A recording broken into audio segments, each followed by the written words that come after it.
One part of Albuquerque are probably still a little on edge this morning after a man was shot right on the street in front of them. It's now become the latest homicide investigation for Albuquerque police. Around 12:30 Sunday afternoon, police in the southeast were called out to the intersection of Southern and San Pedro after neighbors heard gunshots. Officers found a man lying in the street suffering from a gunshot wound. He was rushed to the hospital where he later died. The gunman has yet to be caught. Knowing that, I was sitting in my backyard when I heard the gunshots. And so it's kind of like I'm going to lock my doors at all times now. We're awaiting word today from police on who the victim was. A security guard is accused of clubbing a homeless man on the head outside of a Northeast Albuquerque McDonald's. 65-year-old Thomas Trusley is the security guard here.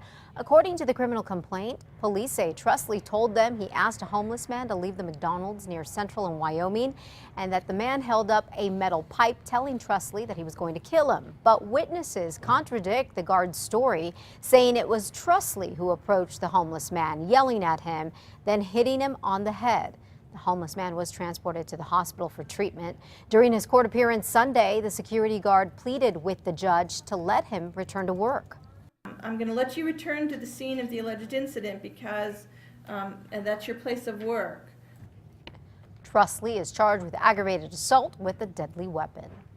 The shooting was not justified. That's what the family of a woman killed by New Mexico State police officers thinks. Just after 1 o'clock in the morning on Thursday, November 7th, gunshots echoed along Camino Carlos Rey here in Santa Fe. Jeanette Anaya was killed after police say she led them on a high-speed chase and would not pull over for a traffic stop. The family's attorney says that stop was not justified to begin with. The officer involved, Oliver Wilson, is on leave while the investigation continues. Now, this is not to be confused with this case last week involving a state police officer and Oriana Farrell. They were arguing about a ticket south of Taos. Then she drives off right here when the cop walks away. And he's not one bit happy. He gets other officers out there. At one point, starts bashing the window with his nightstick. And at one point, Farrell's 14-year-old son gets out. Actually, that happens twice, gets in a scuffle with the officers there. Then the family gets back in the minivan, takes off again. State police start shooting at the minivan with kids as young as 6 inside. Farrell and her 14-year-old son are now both facing criminal charges, and state police are investigating that shooting. Elizabeth? Devastating events for one family in the South Valley. A child is found dead inside a burned out RV. A call reporting a fire in an RV came into the sheriff's department around 8 Friday night. Responding firefighters found the child dead. A neighbor says a little girl under the age of 6 lived there. I just heard screaming and I thought my neighbors were fighting with each other or something with their kids. I heard a woman and man screaming and like, oh my God, and this and that, and fighting. I don't know, I didn't understand then until I went around to the front of my house, and then I seen the fire. Very tragic. Still no word on who else was in the RV at the time. We are still awaiting further details. We'll let you know as soon as we get them.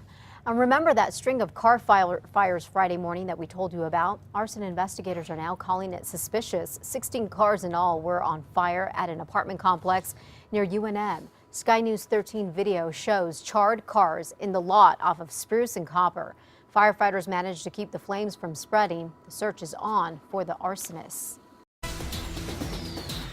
6:05 is now the time. Well, going swimming may not be on your mind this cold morning, but you know what? A lot of folks actually do go swimming indoors during the winter months at the county's Rio Grande Pool. That's the only indoor pool that the county has. We're talking public ones here. And what's making a splash today is talk about how to spend $2.9 million to fix it up. News 13 Samantha McDonald is live at the Rio Grande Pool to see what is in the works. Good morning, Samantha.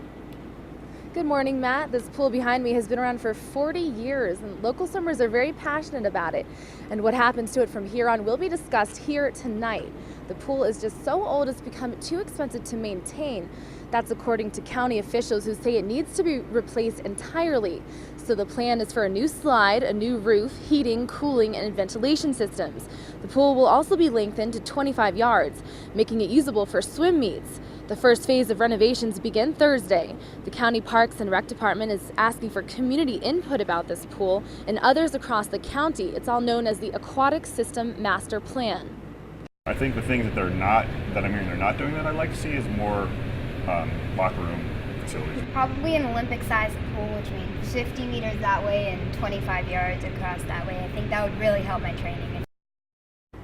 This pool is the only indoor pool in Bernalillo County, and some people think another one should be built.